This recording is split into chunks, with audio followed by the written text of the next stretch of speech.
Well, ladies and gentlemen, welcome to another rendition of the Your Little Castle show. We do have experts in the building that allow us to make sure that our lives, the world is all level, right? You always want to find a nice point of level. My dad, he taught me as a kid, I would always help a little bit. Sometimes I was more of a pain than I was a help, but he would teach me, here's a level, this is where you can tell everything is nice and level. But if you need a leveling expert, everybody, in the building, we have the owner of Musick House Leveling, Eric Musick. Eric, welcome to the Your Little Castle studio. Glad to be here, Carter. So with that, let's talk a little bit about our sponsors. We got some great support from our community and those that do a lot to help us enjoy what we do to make this show happen. So you can see behind me, Your Little Castle Carol House Furniture, because you like nice things, and we make that obvious and fun by saying, in your little castle. Hey, how about that, everybody? Who wouldn't want to have such an exciting sponsor as we have there? But you can't have a house unless you have some way to pay for it.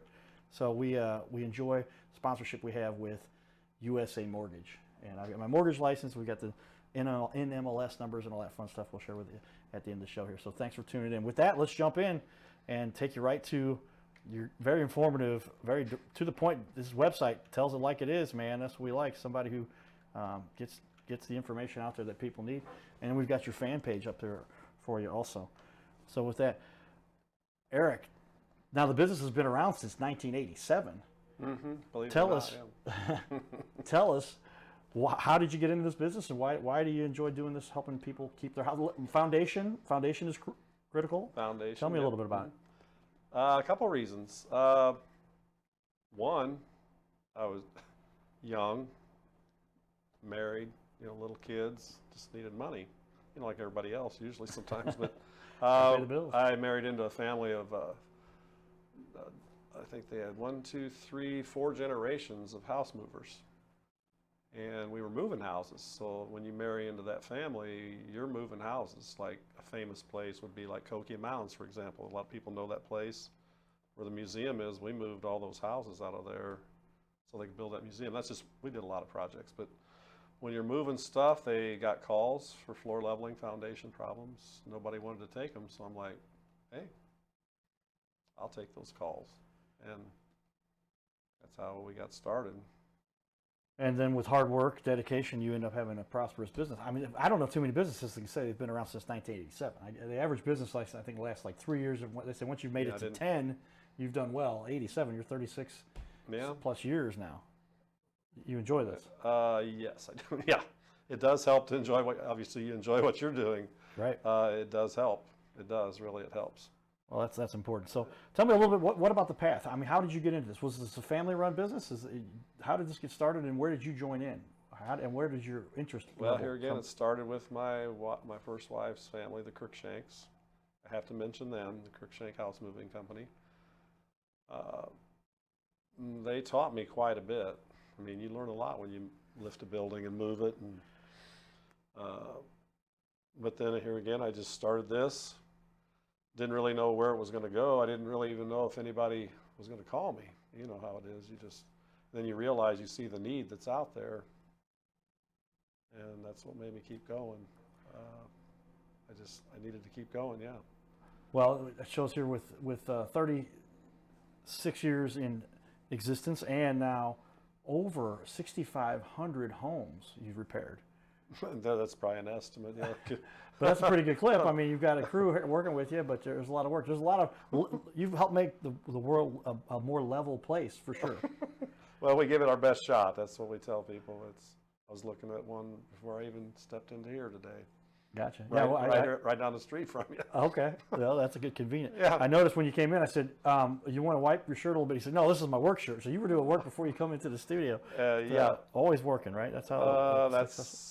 Yeah, when you enjoy something, you just keep doing it, yeah. Well, that's key. All right, we appreciate that. And so with that, there's your fan page on the wall, everybody. Take a look there. You can see great looking information here, a lot of fun, and we're going to touch a little bit more about that. You've got some great reviews we're going to get back into and talk about here in just a minute too. But yeah, with sure. that, I'd like to dig in a little bit more. 36 years in business. How many years of experience does your team bring to the whole scenario? Your sons are working for you? Yeah, you're going to be interviewing one coming up after me, Kyle. He's probably worked for me the longest. He started working for me when he was in 8th grade in the summers, you know. Oh, wow.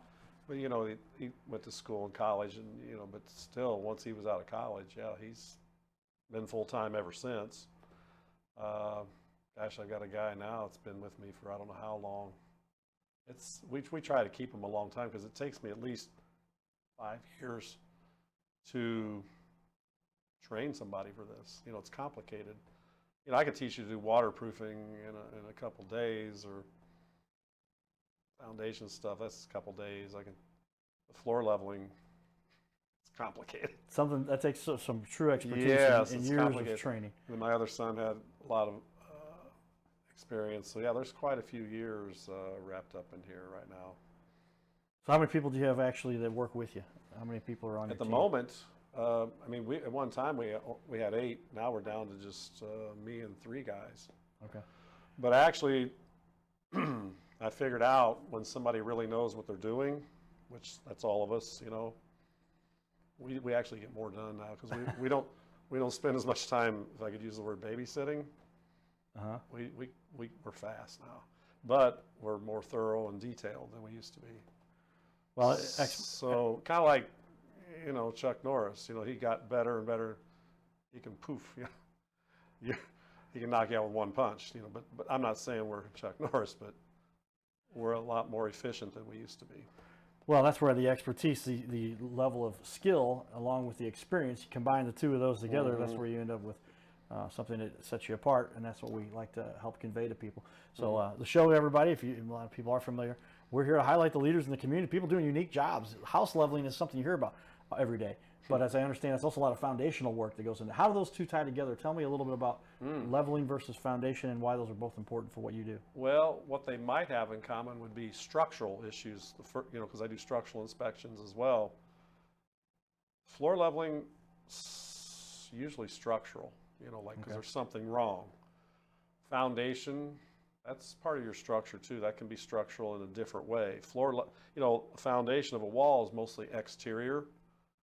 But floor leveling a lot of times can be interior, you know, like your center, you know, people will be like, oh, I just got this piece of floor that's acting up. So it's a little bit harder sometimes to pinpoint the problem. It takes, you got to think about it for a minute. Where a wall, you can just like, oh yeah, need to replace your wall. Or, oh yeah, you got water, we need to get rid of the water. Right. With floor level, you're like, some of them are easier than others. I've had some that stump me a little bit. You got to think about it for a day or two, but I just enjoy that challenge of, yeah, every house has a different, you know, I don't look at the same problem twice. Really? Well, how important is it for houses to have level floors? I mean, I've been in some old houses. We've got some old family inheritance from an old structure out in the middle of Missouri. And you can just tell when you're walking around, if you feel the floor creaking a little bit, you can tell that things are not quite level. But what's the impact of that? And what kind of value does it have? Does it add to have a house that is completely leveled so that does it bring the value of the house up? Is there structural things going on there? Longevity? Is this house going to last as long if the floors aren't level? That's a good question. Probably the best value is it's going to depend on the people, because I have customers that, you know, 1/8 of an inch bothers them, then some people can live with 3 or 4 inches, you know. So sometimes it's not about, oh, I need to sell my house, but a lot of times it is, you know, like, because people buying a house, they'll only tolerate so much variance. But sometimes it's just like, it's for them, you know, like your show is named perfectly, you know, like that's their castle, literally. And they like to feel good about it. Honestly, I mean, so it'll vary, but yeah, when I get a call from a realtor, it's about, we got to sell this thing. Right. I get those all the time, but sometimes it's like, this has been in the family, kind of like your house, you're telling me. It's been in a family for quite some time. We kind of want to fix up this thing. But that's different reasons, you know, but that's the main values of them. Yeah, I can imagine if if you're trying to sell a house and you're walking through it and you're feeling like you're climbing a mountain or going up and down hills, there's going to be some hesitancy there to buy the house. You say, what other structural issues are there going on here? And is it the walls that impact that? Is it the foundation coming up? What causes a floor to become unlevel over time? You're asking really good questions, because you're right in the middle of what we do now. You're asking, the right questions, because it'll be a whole host of things. In an old house, we call it old house stuff. You know, we have an old saying here, gravity works. Unfortunately, with a lot of things, gravity works. So through time, it's going to have a natural sag in some places. Then it boils down to some construction mistakes, which, I won't even go into that because there's a whole host of those. You know, sometimes there's just these construction mistakes. Sometimes you can have outside events. You know, I get calls from storms. Illinois, more commonly, you know, coal mines, the settlement of mining. That can be we've done tons of stuff for the Illinois coal mines. Really? But it helps you learn what the earth does. Yeah, I get called in now just to see, they want to know, is this mine some science or not? Because I've seen so much of it.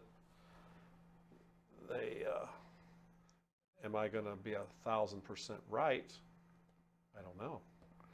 Well, I didn't realize as you get into the outlying areas around it, cause the whole area's land to shift. And I've got some parts of the house I live in where you can see now the countertop is being pulled off away from the wall, you know, a good quarter, half inch. Right. And as they're saying, your house is settling. I'm like, I thought this thing was settled when they built it. There's a structural, you've got cement foundation here, but over time, there's bigger things that can cause it to shift a little. And it causes those cracks and the unleveling of a house. Most definitely. I mean, people don't even realize how much the earth can expand and contract on its own, you know, just with the moon. Oh, really? People don't think about that. It pulls the tides of the earth. I learned that from the coal mines. Yeah, it'll pull the earth. We don't even know it, but it expands and contracts every day. A surveyor told me that surveyed for because they survey before they mine under houses now. You know, they're going to go 150 feet wide, 5 feet deep, and it's going to settle in 2 weeks. Wow. And you can be right there and you don't even feel it settling. I've been there while it's settling and you don't even notice it. It's kind of sobering thoughts.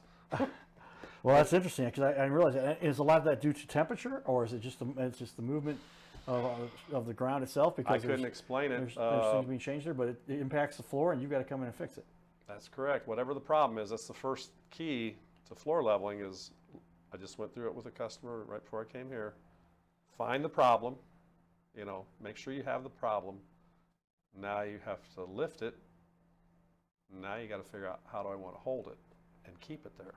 That's basic. That's house leveling in a nutshell right there. But make sure you pinpoint the right problem. Most time, it's like going to a doctor. You know, they say, "Oh, hey, you got 6 months to live." Well, you're going to be like, "I need to get another opinion," right? Yeah. And somebody might tell me I got a little longer than they're saying. Yeah. Right, but you always check that out and say, well, maybe it's true, maybe it's not. So pinpoint the problem. Make sure you got it. Okay, this is the problem. And what kind of leveling tools? How does you go about doing this? Is it the actual levels with the little bubble you've got in there that floats, and you got to stick this? You're funny. And a lot of that. How do you? And then I got to follow up to that. I'll ask you too. But tell me, you're asking really good questions. You're going to laugh at this. We still use jacks on basements, and we've been able to date these. They're from the Civil War. Wow. They were from the Chicago fire. An old house mover showed me pictures. He's like, this is what they held up the city of Chicago with after the fire. And I'm like, oh my gosh, that's my jacks. I must have bought some through, I bought them off old house movers through the years. Right. Being in that house moving world, I was like, oh, hey, these could come in handy. They've never invented anything, in my estimation, that's better. Those old guys, I can't believe we're using these jacks that were dated back to the Civil War, but they work wonderful. But yeah, to ask about the leveling, you have to go room to room. It's hard to get a house totally perfect. It's next to impossible. But you go room to room with it. That's how you do it. See, I'm letting out all my secrets now. But hey, somebody's not going to spend. It's been a long time trying to figure out how to do that after you talk about it. Yeah. But is there actual leveling devices, or how can you tell whether a room is level or not? How does that actually? Well, you're going to probably measured. Laugh at this one. When I walk into a house, maybe that's why I'm in this business and I love it. I've always had a natural ability. I can just walk through a house and that's that much off, that's that much off, but I do break out a level, just so I can show the customer, because they look at me like, what are you talking about? woo. Right? But when you do it so much, try to imagine if you had the ability to play baseball your whole life, how good you would be, right? Like, because in sports you get cut short sometimes. But in my business, it's like, well, I can keep going, and you just pick up on a lot of things. You just pick up. Trust me, when you see it every day, you see patterns and habits. That's how you do it. And you've worked on a few houses of some local celebrity, famous people. Can you talk? Do you want to talk about that at all? But I mean, well, you being the baseball guy that you are, when Jack Buck was alive, yeah, had the privilege. Now, we didn't do major floor leveling for him. I think we were just fixing termite damage for him, actually, which can cause structural issues. Okay, so there's another cause of. Oh yeah, that goes back to some of the causes. Oh yeah, termites, they can wreak havoc. Oh yeah, we've just fixed some sill plate a couple weeks ago, but. Yeah, I had the privilege of that. That was quite an experience. Yeah, I loved that guy. Even in the baseball world. But then when I met him as a man, I mean, yeah, amazing family. That's all I can say. Well, it just goes to show that no one escapes the rules of gravity, right? You're right. I did realize that. Even Jack Buck. I mean, everybody's going to have to deal with making sure that everything. I've had a couple other famous ones. The Orthwein family. Anheuser-Busch people. They're related to them. That's when I realized. Yeah, I worked on their personal cabin. Back when we had the flood. But it makes you realize it's not prejudice. Right. Doesn't care if you have $1 or $1 billion. Those events can happen to anybody. You're right. That's what we're waiting for right there. Now you're talking about it. Now we're getting into where you got to bring in the community-based stuff. That's where the Cardinal Cowboy hat comes from. That's right. So you're doing something to impact all of what we talk about here. So yeah, with that, I mean, it's got to be kind of fulfilling. I mean, you're literally helping somebody keep their house. I mean, what can happen for somebody if they do not level this? What kind of issues do you run? Not just the glass sliding off the table. There can be a lot worse than that. What are the implications? Back during the flood, because you're putting that hat on now, I got to remember the Orthwein family here, because that's going way back. That flood of '93, I believe, '93 was the bad flood. I think so. Well, I lived through a couple of them here, but that one was pretty powerful. The water did a lot of damage to the floors of their place, and had been in the family since they were here from Germany. So yeah, if any of the Orthwein family is still around to hear this, I really loved doing that stuff for them. And if any of the families listening, yeah, they know the favor I had to do to get that permit. Wow. Yeah, I won't go into it on the video, but they know what was involved. Yeah. Well, with that, it's some good reviews you've got out there. I'm going to put up on the wall for everybody. You can see over to the right, there's the fan page, but as we bump around here, there's all kinds of great places to get information. Home Advisor. I found that you have 100% recommended, 36 years, and as you scroll down the page here, 27 5.0s. You had 1 4. What went wrong with the guy who had a 4? You have 1 4. You want to hear something interesting about that? I remember that. Did you have 4.9? No, average? I remember that. Okay. No, I do remember that one. Even though I don't do tons of Home Advisor stuff right now because they got bought out by Angie, now they're called Angie Leads. You're right. Angie's List kind of. I don't know who bought out who. I'm guessing Angie bought them out because it's Angie Leads now. Yeah. I go with my referrals first. I can turn those leads on and off. Most of the time, every month, I've got them off, like they're probably currently off, but people still find me. I think the guy that called me today, he can still find me without going through them, and they do. That 4.9, I remember that. It was one of my repeat customers, too, and he loved everything we did, but he's like a perfectionist. Some people think there's no such thing as a perfect, and I understand that. Sure. If you're talking about humans, yeah, there's no perfect human. So he was treating that job like, I love your work, it's 5.0, but there's nothing perfect. So he's the one. No, he was a repeat customer. I knew him. I'm good friends. So I didn't care, Right. But if you had a 5.0, then people start to get what's going on here. But he just said, and I understand where he was coming from. I understand that we live in a broken type world. It's some imperfections here. Oh, absolutely. So yeah, I'll take that. Go ahead, give me the 4.9. That's fine. That gives me the. It didn't bother me. Opportunity to use one of my favorite quotes was, perfection is the enemy of progress. A little bit different context there, but if you're just trying to make everything perfect, it's never going to be perfect. It's And then as soon as you got it perfect, you're never going to have progress. then it's not what you needed, what you wanted anyway. Yeah, we wouldn't even have our country if we did. That's yeah, for sure. You're right. We have to have progress. Yeah. With that, I'll share the BBB. Got an A+. It shows up there. Yep. 36 years. Check out the information for Musick house leveling on the BBB. You guys are on the ball from all angles, and it looks like you're keeping it together with great reviews everywhere you go. So we like to share with that. So with that, then I'm going to finish up a little bit here for this. We're almost through this segment. We got a few minutes left here.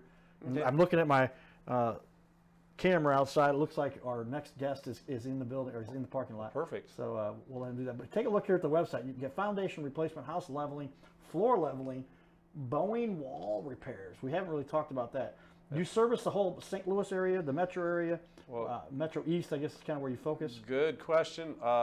Business based over there in Belleville, right by the Metrolink. We sold one shop, just had it torn down because they wanted the guys that take care of the bike trail, which I love that bike trail. People use it in a good way. They needed a maintenance shed place, so I sold them my place. They tore it down. They're going to build a new shop. We moved, and I guess we just can't get away from the Metrolink. We only moved 2 blocks. We're still by the Metrolink. Right there by B Street in Belleville. It's centrally located because I thought about moving years ago, but if you put a Belleville on a map and you do like a 100-mile radius around it, that's what we work. Except on floor leveling occasions, we travel out of town. I've went over in Indiana. We've traveled, because people get stuck sometimes on floor leveling.